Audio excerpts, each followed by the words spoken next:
Welcome to John. Thanks for watching today. Now, over the last week and a half, there have been a lot of game announcements. Between Summer Game Fest, E3, it's pretty much something for everybody has been announced within this.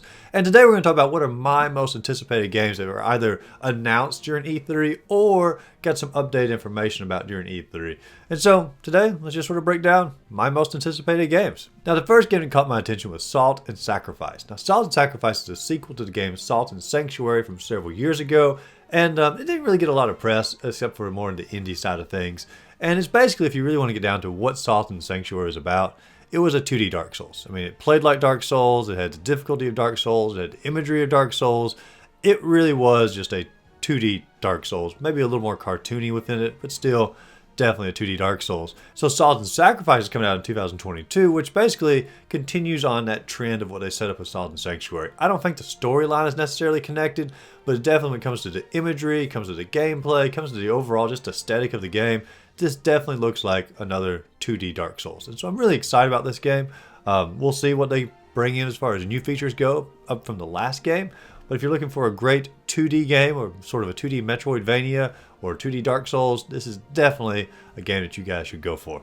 And speaking of Dark Souls, Elden Ring finally got an announcement, newest From Software game. And I guess it had been announced a couple of years ago or a year and a half ago, but we never really got any more information on it. We never got an official gameplay trailer. We never got a release date. And so we finally have ourselves a release date when it comes to Elden Ring. It's going to be January 21st, 2022. And the game looks amazing. I mean, the lore of the game looks like it's going to be right in that same vein as the Dark Souls type style. The imagery of the game definitely looks along the same lines. I know some people are calling this basically just Dark Souls 4. And I don't think the gameplay is going to be quite the same as Dark Souls when it comes to it, but I think it's going to be very similar. And I can definitely see where that comparison is being drawn from on that. And if it ends up being like a Dark Souls 4, hey, I love the Dark Souls game, so I am just as excited about it if it ends up being like a Dark Souls 4. But there are definitely some new mechanics in the game. Of course, you have a horse or a elk, maybe, perhaps, that you're riding within the game. And of course, that's going to add some different mechanics when it comes to the open worldness and exploring the game. Also, from what I've heard, this game is less linear than some of the Dark Souls games. It almost sounds more like Demon Souls, where you sort of get to choose your own path of action and maybe even more choices or more options from that. Going back to the Demon Souls style from it. But overall, Elden Ring looks fantastic. This is definitely my most anticipated game that was announced or updated within the E3 press coverage.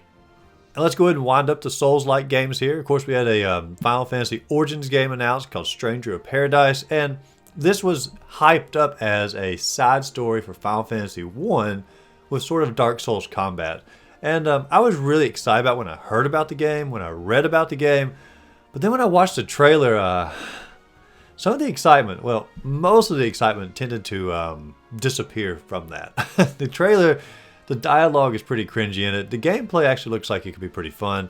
I'm really hoping that they can fix things before this game comes out, because I love the Final Fantasy series. And if you take the Final Fantasy series and you can mix that with Dark Souls gameplay, I see no reason this game wouldn't be a winner if they can just sort of fix some of the cringe of this game.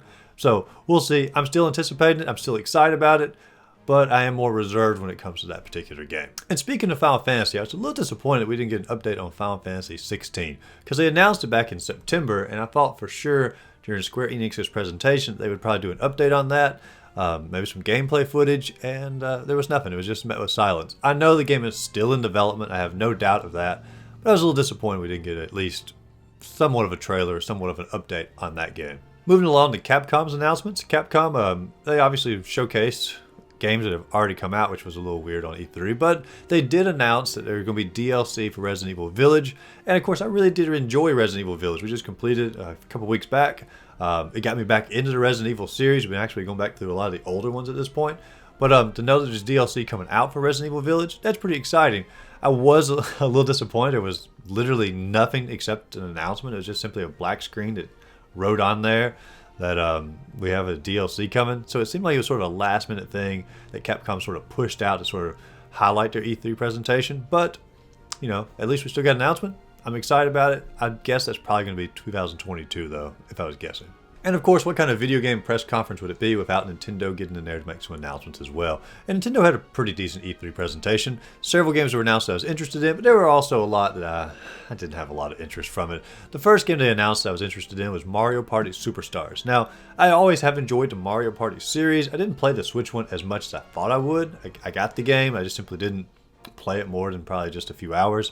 But Mario Party Superstars, it's basically like a greatest hits of Mario. It says it's got 100 games or more collected throughout all the past Mario Party games, especially some of the ones on the N64, which are truly, in my opinion, the best Mario Party games. So I'm excited to sort of see what they do with the Mario Party Superstars, as well as they said they're going to do full online capability, so you can actually play the board game online, which was missing for a long time on the original Mario Party for the Switch. Nintendo also announced a new 2D Metroid, Metroid Dread, and of course I know a lot of people were hoping to see Metroid Prime 4, a new 3D Metroid, but that game's been put on the back burner for so long, who knows when that game's even going to come out. And so they put out this new 2D Metroid, but I think it looks really good. I know over the last several years I've gotten more and more into playing through Metroidvanias, and so it's good to see, I guess, sort of the original come back and sort of take over from that.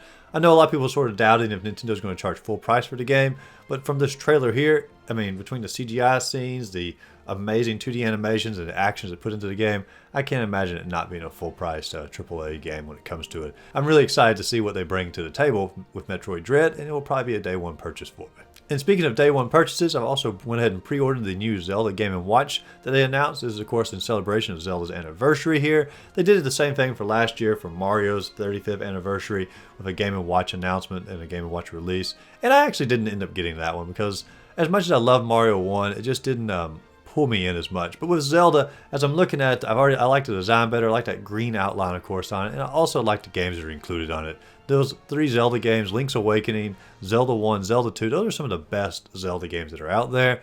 Will I play them on this Game & Watch? Probably not. This will be more of a display. You know, I'll use it more for a clock, for the mini games and such as that are coming on it.